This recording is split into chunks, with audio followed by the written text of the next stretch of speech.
नमस्कार दोस्तों, आप सभी का स्वागत है एग्जाम फर्स्ट चैनल पर। दोस्तों यहाँ पर हम लोग आरआरबी ग्रुप डी के लिए सामान्य ज्ञान का प्रैक्टिस सेट नंबर 2 देखेंगे और सभी 25 महत्वपूर्ण प्रश्नों को यहाँ पर सॉल्व करेंगे। तो आइए दोस्तों, हम अपना शुरुआत करेंगे पहले प्रश्न से कि विनय पिटक और शुद्ध पिटक इनमें से किसकी शिक्षाओं का संकलन है। तो दोस्तों इस प्रश्न का जो राइट आंसर है वह क्या होगा? तो इस प्रश्न का जो राइट आंसर है दोस्तों वह विकल्प ए, यानी कि गौतम बुद्ध जी की शिक्षाओं का संकलन विनय पिटक और शुद्ध पिटक में किया गया है। अब दोस्तों प्रश्न नंबर 2 हम यहाँ पर देखेंगे कि सिंधु घाटी सभ्यता के निम्न में से किस स्थल को सबसे पहले खोजा गया था? मोहनजोदड़ो, हड़प्पा, लोथल और कालीबंगा। तो दोस्तों इस प्रश्न का जो राइट आंसर होगा वह विकल्प बी, यानी कि हड़प्पा स्थल की सबसे पहले खोज हुई थी और इसी के नाम पर दोस्तों इसको हड़प्पा सभ्यता भी कहा जाता है, यानी सिंधु घाटी सभ्यता को हड़प्पा सभ्यता भी कहा जाता है। तीसरा प्रश्न देखेंगे दोस्तों कि निम्नलिखित में से दिल्ली सल्तनत का सही क्रम क्या है? विकल्प ए, बी, सी और डी। तो दोस्तों इस प्रश्न का जो राइट आंसर है वह विकल्प बी, यानी कि गुलाम, खिलजी, तुगलक और लोदी। यहाँ पर हम दोस्तों व्याख्या एक बार देखेंगे। आप सभी दोस्त जानते हैं कि 1206 में गुलाम वंश की स्थापना हुई और 1526 ईस्वी के बीच में जब जो युद्ध हुआ था दोस्तों पानीपत का, तब से 1206 से और 1526 तक के बीच का जो काल था उसको दिल्ली सल्तनत की अवधि के रूप में जाना जाता है। और यहाँ पर दोस्तों अगर देखा जाए तो मुख्य रूप से 5 जो है राजवंश शामिल रहे हैं। पहला जो राजवंश रहा है दोस्तों वह गुलाम वंश रहा है दोस्तों, यानी कि जी। उसके बाद दोस्तों गुलाम वंश 1206 से 1290 तक रहा है। उसके बाद दोस्तों खिलजी वंश आया है। उसके बाद तुगलक वंश आया दोस्तों। उसके बाद सैयद वंश और उसके बाद लोदी वंश आया है। तो इस तरह से आप जो है ट्रिक के माध्यम से भी याद कर सकते हैं GKTSL, यानी कि गुलाम, खिलजी, तुगलक, सैयद और लोदी। और कब से कब तक दोस्तों? 1206 से 1526 ईस्वी तक। अब दोस्तों यहाँ पर प्रश्न नंबर 4 हम देखेंगे कि पानीपत की तीसरी लड़ाई किस वर्ष में लड़ी गई थी? 1761 में, 1763, 1762 और 1760। तो दोस्तों यहाँ पर बताना है कि पानीपत की तीसरी लड़ाई किस वर्ष में लड़ी गई थी। तो दोस्तों इस प्रश्न का जो राइट आंसर होगा वह विकल्प, यानी कि 1761 में पानीपत की तीसरी लड़ाई लड़ी गई थी और यह युद्ध अहमद शाह अब्दाली और मराठों के बीच में हुआ था। अब दोस्तों अगला प्रश्न हम यहाँ पर देखेंगे, प्रश्न नंबर 5 कि भारत में पहली ब्रिटिश प्रेसिडेंसी की स्थापना कहाँ की गई थी? मुंबई, सूरत, गोवा और कोलकाता। तो दोस्तों इस प्रश्न का जो राइट आंसर होगा वह विकल्प सी, यानी कि भारत में पहली ब्रिटिश प्रेसिडेंसी। आपको याद रखना है दोस्तों, आप कंफ्यूज नहीं होंगे। एक ब्रिटिश है, पुर्तगाली है, डच है। तो यहाँ पर बताना है कि ब्रिटिश प्रेसिडेंसी की स्थापना कहाँ की गई थी? तो दोस्तों यह जो है विकल्प सी, यानी कि सूरत में। भारत में पहली ब्रिटिश प्रेसिडेंसी की स्थापना 1608 में सूरत में की गई थी। कब दोस्तों? डेट भी आप याद रखेंगे, 1608 में। कहाँ पर? सूरत में की गई थी। सन 1611 में कैप्टन मिडिल्टन ने पुर्तगालियों के जहाजी बेड़े को परास्त किया और पुर्तगालियों को पराजित करने के कारण जहांगीर अंग्रेजों से प्रभावित हुआ और 1613 ईस्वी में अंग्रेजों को सूरत में अस्थायी कारखाना स्थापित करने की अनुमति दे दी। कौन? जहांगीर ने। अब दोस्तों 6वां सवाल हम देखेंगे कि स्वतंत्रता के बाद भारत की संविधान सभा के अध्यक्ष कौन थे? सी राजगोपालाचारी, आचार्य नरेंद्र देव, डॉक्टर BR अम्बेडकर और डॉक्टर राजेंद्र प्रसाद। तो दोस्तों इस प्रश्न का जो राइट आंसर होगा वह विकल्प डी, यानी कि डॉक्टर राजेंद्र प्रसाद। 9 दिसंबर 1946 को, अब थोड़ा सा दोस्तों 1 मिनट का समय दीजिएगा, यहाँ पर पूरा जो है हम पूरा व्याख्या करेंगे कि 9 दिसंबर 1946 को डॉक्टर सच्चिदानंद सिन्हा को संविधान सभा का अस्थायी अध्यक्ष नियुक्त किया गया। तो यहाँ पर आप याद रखेंगे कि सच्चिदानंद सिन्हा को 9 दिसंबर 1946 को अस्थायी अध्यक्ष जो है वह नियुक्त किया गया। 2 दिन बाद यानी कि 11 दिसंबर 1946 को डॉक्टर राजेंद्र प्रसाद को संविधान सभा का प्रथम और अस्थायी अध्यक्ष चुना गया तथा 29 अगस्त 1947 ईस्वी को संविधान सभा के प्रारूप समिति का अध्यक्ष डॉक्टर भीमराव अम्बेडकर को चुना गया। तो आप इन सभी फैक्ट्स को भी याद रखेंगे। 7वां सवाल हम देखेंगे दोस्तों कि निम्नलिखित में से कौन सा भारत सरकार का संवैधानिक निकाय नहीं है? संघ लोक सेवा आयोग, निर्वाचन आयोग, नियंत्रक एवं महालेखा परीक्षक और विकल्प डी, यानी कि नीति आयोग। तो दोस्तों इस प्रश्न का जो राइट आंसर होगा वह विकल्प डी, यानी कि नीति आयोग जो है वह भारत सरकार का संवैधानिक निकाय नहीं है। यानी कि यहाँ पर दोस्तों संवैधानिक निकाय से अर्थ है कि नीति आयोग या इसके पहले जो योजना आयोग था, तो इसका जो है दोस्तों संविधान के किसी भी आर्टिकल में यानी किसी भी अनुसूची में इसका कोई भी उल्लेख नहीं है। नीति आयोग संवैधानिक निकाय नहीं है। यह मंत्रिमंडलीय आदेश द्वारा 1 जनवरी 2015 को गठित हुआ था, जबकि संघ लोक सेवा आयोग अनुच्छेद 315, निर्वाचन आयोग अनुच्छेद 324 तथा कैग यानी कि नियंत्रक एवं महालेखा परीक्षक अनुच्छेद 148 ये जो है संवैधानिक निकाय है। तो दोस्तों इस तरह से भी प्रश्न पूछा जाता है। तो संघ लोक सेवा आयोग अनुच्छेद 315 में वर्णित है। निर्वाचन आयोग दोस्तों यह जो है 324 में और कैग जो है 148 में यह संविधान में वर्णित है। बट नीति आयोग के लिए कोई भी संविधान में अनुच्छेद नहीं है। भारत का संविधान गणतांत्रिक है क्योंकि इसमें निर्वाचित संसद का प्रावधान प्रदान किया गया है, इसमें एक अधिकार विधेयक शामिल किया गया है, इसमें वयस्क मताधिकार का प्रावधान किया गया है और इसमें कोई वंशानुगत घटक नहीं है।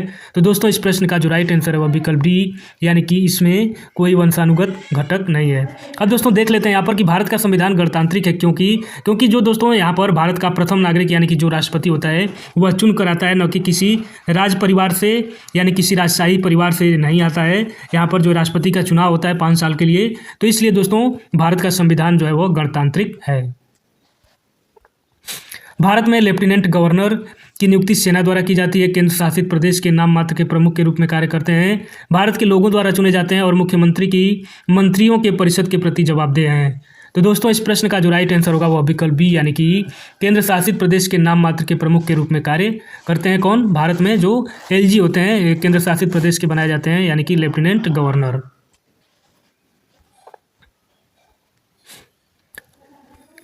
और 10वां सवाल देखेंगे दोस्तों कि स्वतंत्रता के समय भारत में कितने जो है रजवाड़े थे? 347, 490, 565 और 418। तो दोस्तों इस प्रश्न का जो राइट आंसर है वह विकल्प सी, यानी कि कितने रजवाड़े थे दोस्तों? 565। स्वतंत्रता के समय भारत में करीब 565 देशी रियासतें थी। सरदार पटेल उप प्रधानमंत्री के साथ साथ देश के गृह मंत्री थे। जूनागढ़, हैदराबाद और कश्मीर को छोड़कर 562 रियासतों ने स्वेच्छता से भारतीय परिसंघ में शामिल होने की स्वीकृति दे दी थी। तो दोस्तों यहाँ पर देखा जाए तो टोटल कितने रजवाड़े थे? 565, और उसमें से 562 ने जो जब अंग्रेजों का शासन हटा तो उन्होंने स्वेच्छा से, मतलब उन्होंने कोई आनाकानी नहीं की, उन्होंने अपनी राजशाही छोड़कर भारत में मिलने के लिए, यानी संविधान को मानने के लिए, हर चीज़ों के लिए स्वेच्छा से, अपनी स्वैच्छिक इच्छा से स्वीकृति दे दी भारतीय परिसंघ में शामिल होने की। लेकिन अब दोस्तों बच गए 3, एक जो है बच गया जूनागढ़। तो जूनागढ़ को क्या हुआ दोस्तों? सैन्य कार्रवाई द्वारा, हैदराबाद को ऑपरेशन पोलो के द्वारा और जम्मू कश्मीर के राजा हरि सिंह के अधिमिलन पत्र पर हस्ताक्षर करके इनको जो है भारत में शामिल किया गया। यानी नौटंकी कौन कर रहे थे दोस्तों? 3, एक जूनागढ़, तो उसके लिए सैन्य कार्रवाई की गई, हैदराबाद को ऑपरेशन पोलो चलाया गया और जम्मू कश्मीर को राजा हरि सिंह के अधिमिलन पत्र पर हस्ताक्षर करके भारत में शामिल किया गया। और इन सभी का श्रेय किसको जाता है दोस्तों? सरदार वल्लभ भाई पटेल को। इस ब्रह्मांड में दूसरा प्रचुर मात्रा में सर्वाधिक तत्व कौन सा है? हाइड्रोजन, हीलियम, नाइट्रोजन और आयरन। तो दोस्तों इस प्रश्न का जो राइट आंसर है वह विकल्प बी, यानी कि हीलियम। याद रखेंगे दोस्तों आप, ब्रह्मांड में हाइड्रोजन और हीलियम 2 सर्वाधिक मात्रा में पाए जाने वाले तत्व हैं। इस संदर्भ में 3/4 हिस्सा हाइड्रोजन का है तथा बचा हुआ शेष तत्व हीलियम है। अतः हीलियम ब्रह्मांड में दूसरा प्रचुर मात्रा में पाए जाने वाला तत्व है। प्रश्न नंबर 12 देखेंगे दोस्तों कि रजत क्रांति का संबंध इनमें से किससे है? बताना है दोस्तों कि रजत क्रांति का संबंध इनमें से किससे? अंडे से, दूध से, धातु से और कृषि से। तो दोस्तों इस प्रश्न का जो राइट आंसर है वह विकल्प है, यानी कि रजत क्रांति का संबंध किससे दोस्तों? अंडे से। बाकी दूध से संबंधित श्वेत क्रांति है और कृषि उत्पादन से संबंधित दोस्तों हरित क्रांति है। 13वां सवाल देखेंगे दोस्तों कि जिस तरह बैरोमीटर दाब से संबंधित है, ठीक उसी तरह सिस्मोग्राफ किससे संबंधित है? तो दोस्तों इस प्रश्न का जो राइट आंसर है वह विकल्प है, यानी कि सिस्मोग्राफ जो है भूकंप से संबंधित है। और दोस्तों बैरोमीटर वायुदाब मापने का यंत्र है, सिस्मोग्राफ भूकंप मापने का। पायरोमीटर जो है दोस्तों यह उच्च तापमान को मापने का उपकरण है और फैदोमीटर समुद्र की गहराई फैदोमीटर से मापी जाती है। प्रश्न नंबर 14 देखेंगे दोस्तों कि रानीखेत हिल स्टेशन भारत के किस राज्य में स्थित है? केरल, उत्तराखंड, सिक्किम और हिमाचल प्रदेश। तो दोस्तों इस प्रश्न का जो राइट आंसर है वह विकल्प बी, यानी कि रानीखेत हिल स्टेशन उत्तराखंड में अवस्थित है। रानीखेत भारत के उत्तराखंड राज्य के अल्मोड़ा जिले में स्थित प्रसिद्ध हिल स्टेशन है, जहां पर धार्मिक स्थल, झील, नदी, हरे भरे घास के मैदान, देवदार के ऊंचे वृक्ष और झरने देखने को मिलते हैं। 15 नंबर सवाल देखेंगे दोस्तों कि वियतनाम की राजधानी कौन सी है? हनोई, बाली, बैंकॉक और पोर्ट विला। तो दोस्तों इस प्रश्न का जो राइट आंसर है वह विकल्प है, यानी कि वियतनाम की राजधानी कौन सी है दोस्तों? यह जो है हनोई है। जिस बाजार में स्पर्धा की कमी हो तो उसे क्या कहा जाता है? मोनोपोली, ओलिगोपोली, पूर्ण स्पर्धा और मार्केटाइजेशन। तो दोस्तों इस प्रश्न का जो आंसर होगा वह विकल्प है, यानी कि जिस बाजार में स्पर्धा की कमी हो तो उसे मोनोपोली कहा जाता है। जैसे दोस्तों मोनोपोली का मतलब ये होता है कि कोई जो सर्विस कोई प्रोवाइड करवा रहा है तो उसके कंपटीटर कोई ना हो, यानी कि वह सिंगल है, वह प्रोवाइड करवा रहा है पूरे बाजार में, उसी का जो है बोलबाला है, उसके कंपटीटर में कोई अलग नहीं है, तो उसको जो है मोनोपोली कहा जाता है। कुल स्थिर लागत और कुल परिवर्तनीय लागत के योग को जाना जाता है कुल व्यय, कुल राजस्व, कुल लागत और कुल उत्पाद। तो दोस्तों इस प्रश्न का जो राइट आंसर है वह विकल्प बी, यानी कि उसको क्या कहा जाता है? कुल लागत कहा जाता है। 18 नंबर सवाल देखेंगे कि एमपीसी यानी कि सीमांत उपभोग प्रवृत्ति मान सामान्यतः क्या रहता है दोस्तों। यहाँ पर नियम विकल्प ए, बी, सी और डी आप देखेंगे। तो दोस्तों इस प्रश्न का जो राइट आंसर है वह विकल्प सी यानी कि 1 से अधिक और 0 से कम नहीं होता है। एमपीसी का मान सामान्यतः 0 और 1 के मध्य होता है। सीमांत उपभोग प्रवृत्ति कुल आय में वृद्धि तथा कुल उपभोग में वृद्धि के मध्य संबंध स्थापित किया जाता है और एमपीसी जो है वह delta C upon delta Y के द्वारा निर्धारित किया जाता है। तो आप इस प्रश्न का उत्तर आप जानेंगे कि एमपीसी यानी कि सीमांत उपभोग प्रवृत्ति का मान सामान्यतः 1 से अधिक और 0 से कम नहीं होता है, यानी कि 0 और 1 के बीच में ही रहता है। पोंगल यानी किसको समर्पित एक शस्योत्सव है। तो दोस्तों इस प्रश्न का जो राइट आंसर है वह विकल्प सी यानी कि पोंगल जो है सूर्य देवता को समर्पित एक शस्योत्सव है। पोंगल दक्षिण भारत विशेषकर तमिलनाडु के लोगों द्वारा मनाया जाने वाला एक प्रमुख त्यौहार है।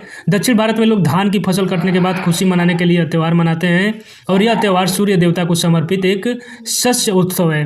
तो दोस्तों शस्य मतलब आप जानते हैं क्या होता है, कृषि होता है, यानी शस्य जो है दोस्तों वह कृषि जो है वह होता है, ठीक है। तो यहाँ पर शस्य उत्सव यानी कि कृषि यानी फसल कटाई के दौरान कहाँ पर दोस्तों यह फेमस है, तमिलनाडु में। गोवा मुक्ति दिवस यानी कि गोवा लिबरेशन डे इनमें से किस तारीख को मनाया जाता है दोस्तों। तो इस प्रश्न का उत्तर क्या होगा, आइए यहाँ पर देखते हैं। तो दोस्तों यहाँ पर प्रश्न नंबर 20 का जो सही उत्तर है वह विकल्प सी यानी कि 19 दिसंबर को कौन सा दिन मनाया जाता है दोस्तों, गोवा लिबरेशन डे यानी कि गोवा मुक्ति दिवस।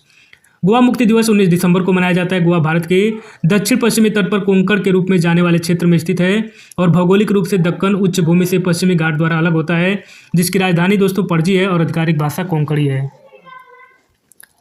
21 नंबर सवाल देखेंगे कि भारत के किस पूर्व प्रधानमंत्री को मरणोपरांत भारत रत्न से सम्मानित किया गया था। तो दोस्तों इस प्रश्न का जो राइट आंसर है वह विकल्प यानी कि राजीव गांधी को। अब दोस्तों यहाँ पर देख लेते हैं कि भारत में अब तक 7 प्रधानमंत्रियों को भारत रत्न से सम्मानित किया गया है। इनके नाम है जवाहरलाल नेहरू 1955, लाल बहादुर शास्त्री 1966, इंदिरा गांधी 1971, मोरारजी देसाई 1991, राजीव गांधी 1991 मरणोपरांत और गुलजारी लाल नंदा 1997 ईस्वी तथा अटल बिहारी वाजपेयी 2015। 22 नंबर सवाल देखेंगे कि संयुक्त राष्ट्र यानी यूएन का मुख्यालय कहाँ पर स्थित है। तो दोस्तों इस प्रश्न का जो सही उत्तर है वह विकल्प सी यानी कि संयुक्त राष्ट्र का मुख्यालय कहाँ पर स्थित है दोस्तों, न्यूयॉर्क सिटी। संयुक्त राष्ट्र संघ की स्थापना दोस्तों 1945 में हुई थी और इसका मुख्यालय न्यूयॉर्क सिटी में है। राष्ट्रमंडल देशों की स्थापना 1926 में, मुख्यालय लंदन। विश्व स्वास्थ्य संगठन की स्थापना 1948 में जेनेवा में और विश्व बैंक की स्थापना जो है 1944 में और इसका मुख्यालय वाशिंगटन डीसी में जो है वह अवस्थित है। 23 नंबर सवाल देखेंगे दोस्तों कि लेडी रतन टाटा ट्रॉफी किस खेल से संबंधित है। तो दोस्तों इस प्रश्न का जो राइट आंसर होगा वह विकल्प सी यानी कि लेडी रतन टाटा ट्रॉफी जो है वह हॉकी से संबंधित है। उत्तर पूर्वी क्षेत्रीय भाषा केंद्र कहाँ पर स्थित है दोस्तों। तो इस प्रश्न का हमको उत्तर बताना है। तो दोस्तों प्रश्न नंबर 24 का जो सही उत्तर है वह विकल्प सी यानी कि कहाँ पर स्थित है दोस्तों, गुवाहाटी में। अब दोस्तों यहाँ पर लगे हाथ हम और देख लेते हैं कि उत्तर पूर्वी क्षेत्रीय भाषा केंद्र गुवाहाटी में, उत्तर क्षेत्रीय भाषा केंद्र पटियाली में, पूर्वी क्षेत्रीय भाषा लक्ष्मी नगर में और दक्षिण क्षेत्रीय भाषा मानस गंगोत्री में अवस्थित है। प्रश्न नंबर 25 हम देखेंगे दोस्तों कि डॉक्टर बिंदेश्वर पाठक इनमें से किससे संबंधित हैं। तो दोस्तों इस प्रश्न का जो राइट आंसर है वह विकल्प डी यानी कि सुलभ शौचालय आंदोलन से संबंधित है। कौन, डॉक्टर बिंदेश्वर पाठक। डॉक्टर बिंदेश्वर पाठक 2 अप्रैल 1943 विश्वविख्यात भारतीय सामाजिक कार्यकर्ता एवं उद्यमी हैं। ये सुलभ शौचालय आंदोलन से संबंधित हैं और इन्होंने सन 1970 में सुलभ इंटरनेशनल की स्थापना करी थी। कब दोस्तों, 1970 में। और आप सभी दोस्त जो है सुलभ शौचालय यानी सुलभ इंटरनेशनल से परिचित होंगे, क्योंकि जितने भी साथी परीक्षाएं देते हैं तो वह सभी जो है जानते हैं कि सुलभ शौचालय का उनकी ज़िंदगी में क्या योगदान है। तो आप सभी साथियों ने देखा कि यहाँ पर हमने 25 अत्यंत महत्वपूर्ण प्रश्नों को देखा। तो आरआरबी ग्रुप डी की परीक्षा की तैयारी जितने भी हमारे दोस्त कर रहे हैं उन सभी से मैं यह उम्मीद करता हूँ कि आप सभी जो है जुड़ेंगे इस चैनल से और अपने दोस्तों के बीच में भी इस चैनल को शेयर करेंगे। तो दोस्तों हम लोग लगातार जो है 100 प्रैक्टिस सेट सामाजिक अध्ययन से, सामान्य अध्ययन से और सामान्य विज्ञान के 100 प्रश्नों 100 प्रैक्टिस सेट करेंगे दोस्तों। तो आप सभी साथी जो है जुड़ जाइएगा और बगल में लगी बेल आइकन को भी प्रेस कर दीजिएगा ताकि आपको सबसे पहले नोटिफिकेशन मिल सके। तो आप सभी दोस्तों का बहुत बहुत धन्यवाद। नमस्कार।